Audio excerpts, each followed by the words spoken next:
Notre page santé à présent, vous ne le savez peut-être pas, mais certains déodorants utilisés quotidiennement contiennent de l'aluminium, une substance efficace et qui ne serait pas sans danger. On la soupçonne d'être liée à plusieurs maladies. Les autorités sanitaires recommandent d'ailleurs depuis peu de réduire la concentration de ces sels d'aluminium dans les produits d'hygiène. Corinne Lalo et Jean-Louis Alfero ont mené l'enquête. Il faut parfois une loupe pour découvrir la présence d'aluminium dans les déodorants antitranspirants. Mais son effet sur la santé est désormais bien documenté.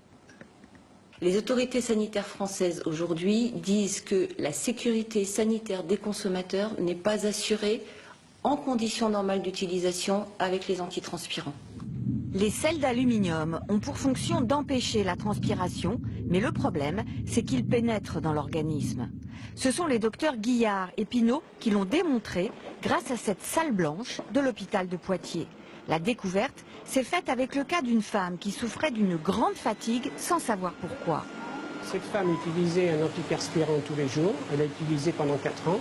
On s'est aperçu que l'aluminium était extrêmement élevé dans le sang, extrêmement élevé par rapport à un être humain normal. Et on lui a dit d'arrêter les antiperspirants. Et à ce moment-là, à l'arrêt, eh bien, on a vu que l'aluminium dans le sang diminuait, mais seulement au bout de 8 mois. Une preuve irréfutable que cet aluminium dans le sang venait d'un antiperspirant.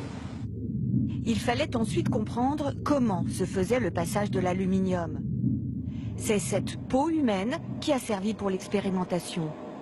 Sur peau intacte, le passage était faible, mais sur peau épilée ou rasée, il était important.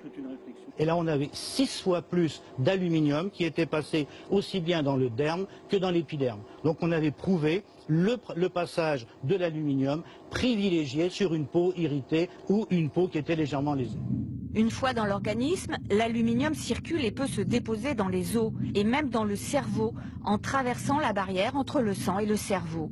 Il est toxique pour les cellules. Pourtant, de leur côté, les fabricants de cosmétiques estiment que rien ne justifie une remise en cause de leur pratique. Ils n'ont pas désiré répondre à nos demandes d'interview.